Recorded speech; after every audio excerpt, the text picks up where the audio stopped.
All right, let's get right into it.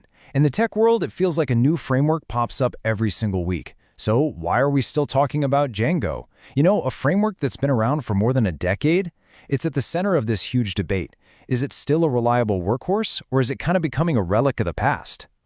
And that's really the big question we're digging into here. The pressure on developers to build secure, scalable, and easy-to-maintain systems it's huge. And choosing the right tech stack is pretty much everything. Django's whole promise is productivity, but its critics are quick to point out its limitations. So, here's our game plan. First, we're going to look at why Django is still so trusted in the first place. Then, we'll get real about the hidden dangers developers are facing. After that, we'll check out the cool new breakthroughs that are keeping it in the game, and we'll wrap up with how you can adapt to make sure your skills and your projects are ready for the future.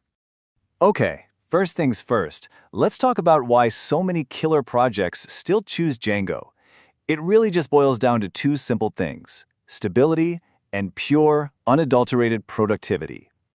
You hear this phrase all the time with Django, batteries included, and that is the key to understanding its power. Instead of burning weeks building the basics, like user logins or an admin interface, Django just hands them to you, right out of the box. It even comes with a super powerful ORM, which is basically a magic translator that lets your Python code talk to a database without you having to write a single line of complex SQL. For a new project, this can literally save you weeks of mind-numbing boilerplate coding. Now, if you're looking at this from a business angle, Django's maturity isn't a weakness at all. It's a massive strength. What it really means is predictable results. It means you're drastically cutting down on the technical risk you might get from some newer, flashier, less tested technology. For any company, that kind of stability is worth its weight in gold. And then there's the big one, security. Django is built from the ground up with a security-first philosophy. It automatically protects you from some of the most common and, frankly, scariest web vulnerabilities out there. Now look, no framework is a silver bullet, but Django gives you this incredibly robust and secure foundation that a lot of others just don't. Okay, so Django sounds pretty great, right? We've seen the strengths, but the web has changed a lot. So now it's time to flip the coin over and look at the hidden dangers and the new demands of the modern web. And here's where the conflict really is. Django's traditional model, the sort of all-in-one monolithic approach, where the server does all the heavy lifting to build a web page, well, it can feel a little clunky compared to the super interactive, app-like experiences we're used to now, built with tools like React or Vue. This all-in-one philosophy also kind of clashes with the huge trend of breaking apps down into smaller independent microservices. So these challenges, they turn into real-world risks for your project. On the performance side, a Django app that isn't optimized can really start to chug under heavy traffic. When it comes to the front end, trying to bolt on a modern JavaScript framework can add a whole new layer of complexity. And then there's the hiring market. You might find that a lot of newer developers are flocking to other ecosystems, and that can shrink the talent pool you're hiring from. After hearing all that, this is the question that always comes up. People hear about performance risks, and they just jump to the conclusion that, okay, Django just can't handle big, large-scale applications. But is that actually true? No way, not at all. The trick is to really understand what scalability is. It's not some feature you just switch on in a framework. It's the result of smart engineering and good architecture. A well-designed Django application that's using caching, running background tasks asynchronously, and has a solid database strategy can absolutely handle massive traffic.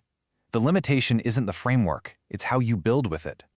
And that brings us to the most exciting part of this whole story, how Django isn't just sitting still. It's not just surviving, it's actively evolving to meet all these modern challenges head-on.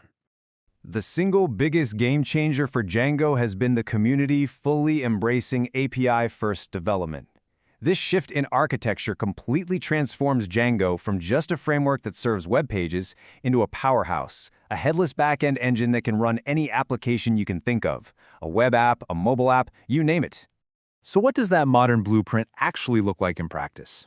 It's a pretty clear three-step process. First, you use Django's speed and security to build all your core business logic. Then you use an amazing tool like Django REST Framework to create a clean API on top of it. And finally, you just plug in whatever modern front-end framework you want.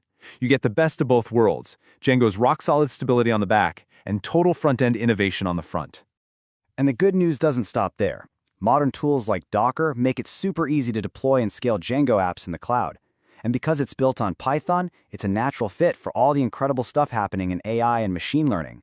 But most importantly, the Django community itself is vibrant, active, and constantly pushing the framework forward.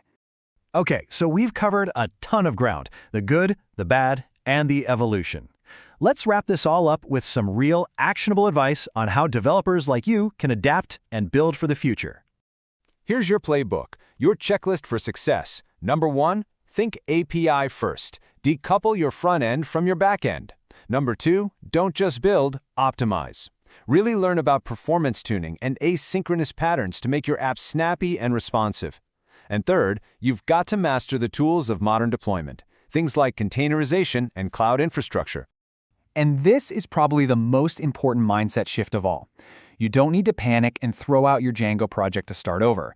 Modernizing is a gradual process, an intelligent evolution. You can adapt step by step, making your app stronger and more future-proof over time. Ultimately, it really all boils down to this. The framework gives you the tools, but its future isn't some predetermined thing. It's being defined right now by the architects and the developers who choose to build thoughtfully, who embrace these modern patterns, and who keep pushing the boundaries of what's possible. The power is really in our hands.